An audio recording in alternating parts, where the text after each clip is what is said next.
Hey everybody, it's Michael from Bay Area Hiking Guys. Give you that information, give you the knowledge to hike with confidence. I'm back from my trip from Alaska. It was an amazing adventure.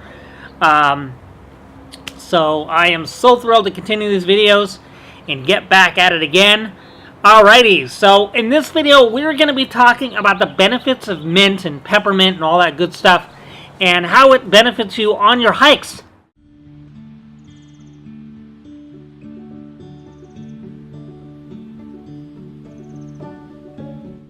Alright, so we're going to talk about the benefits of mint and how it helps you on your hikes. It's a great thing to start growing in your backyard or your house. And we're going to start talking about that. Also, for my trip to Alaska, I'll kind of go through some of the pros and cons as well. I'll do that at the end of the video if you guys want to continue to listen on. Well, first of all, it gives you good, luscious, clean smelling breath. Ding! Ah. Hey there. It's also really good for your digestive system. So your digestive system really helps that stomach, easing stress. It helps with flu or the cold. It can help that. It also is really good for your breathing, cleaning that airway. So it's giving it more of a cleaner airway to do. They actually have a lot of like steam rooms, like mint steam rooms in some of those fancy gyms. And they put mint in them and they steam it up. And having that go through your system and breathing in and breathing out really helps, especially if you're not feeling well. Really good for your skin and your hair, so you look like me. Look at this stuff. Yeah. I mean, my hair grows 5 times longer when I start doing the mint. No, I'm kidding. But it does make my hair look luscious and clean and Goldilockish. So it does help with the skin and the hair, so if you're, you want to have nice smooth skin for all you ladies out there. For an upset stomach, it really helps with that. It really helps get that upset stomach all back and normal again.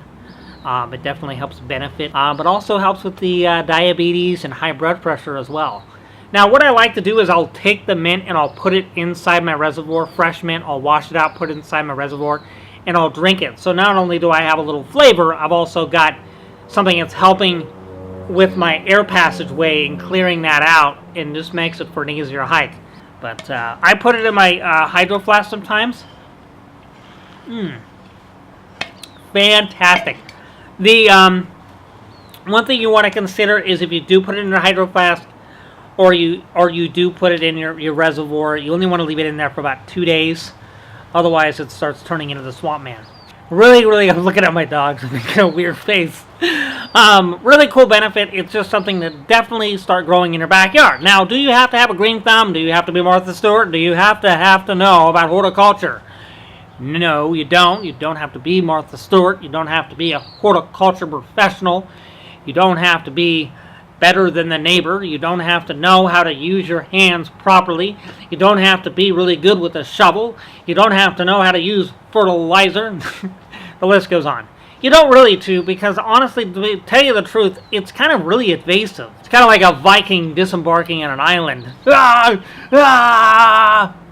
Enough about history. So you can grow it in your kitchen as well and have the window out there so it's getting a little bit of sun. It typically likes full part sun, part shade in my opinion.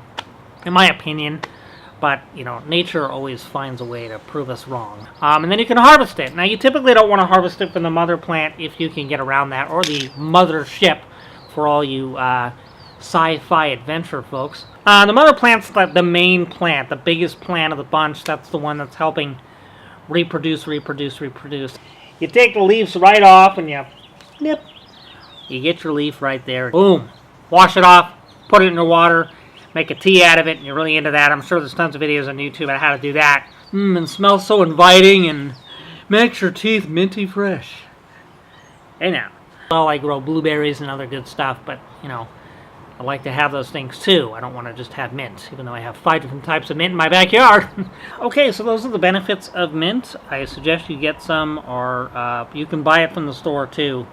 They have plenty of mint available. If you've got a farmer's market, some of those farmers will sell mint, so you can start doing that. But you save a ton of money if you just buy it yourself and grow a little bit of mint in your backyard or out your window. Grow that mint. It really helps with hiking. So thanks guys for watching, and then I'm going to go ahead and continue my little talk on Alaska. If you guys want to listen to that, feel free to continue. So Alaska, my trip to Alaska was great. I had a good time. When I talked to a lot of people about before I went to Alaska, there was a lot of pros and cons that a lot of people were telling me, a lot of negative feedback. And to really tell you the truth, a lot of the negative stuff that people told me really never came about. It really, I got a lot of stuff like, oh, you're going to gain a ton of weight. It's going to be a pound a day. Or you're going to gain 15 pounds. No, not true. Although I didn't take the elevator and I went up the stairs quite a bit, so yeah, that was cake.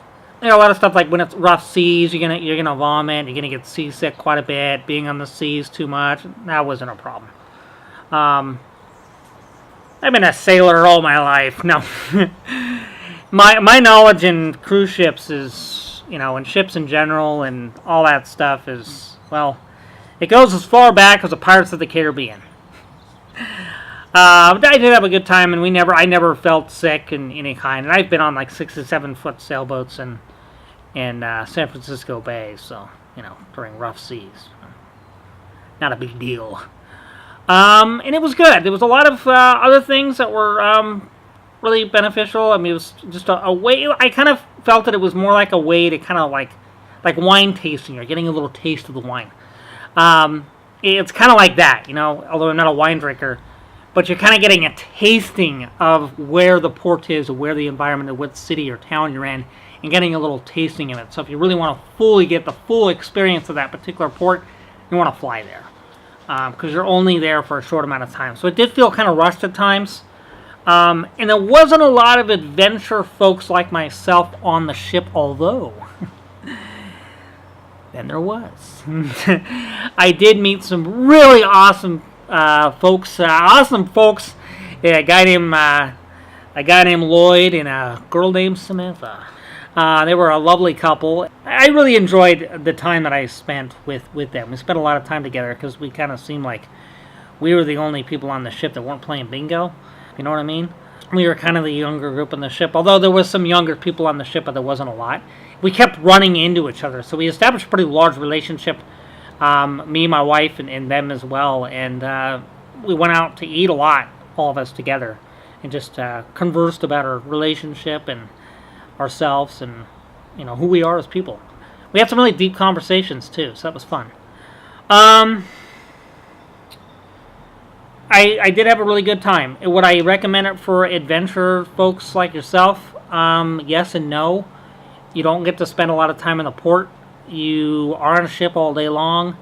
You are eating obsessively, so if you're trying to stay on a diet routine, probably not the place to go. There's a lot of food, a lot of sugar, a lot of really good food. I mean, we're not talking like, McDonald's here.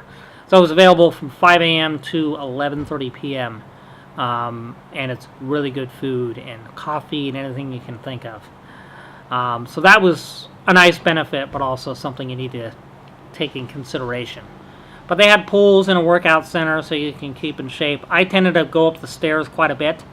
I took the stairs all the time. There was 16 decks, so I would go from 5 or 6 and go up the stairs. People would tend to kind of walk around the ship a lot, although it kind of got repetitive at times, so I'd have to find other ways. The security process was so easy. I always hate airports. You got to go through all the security measures.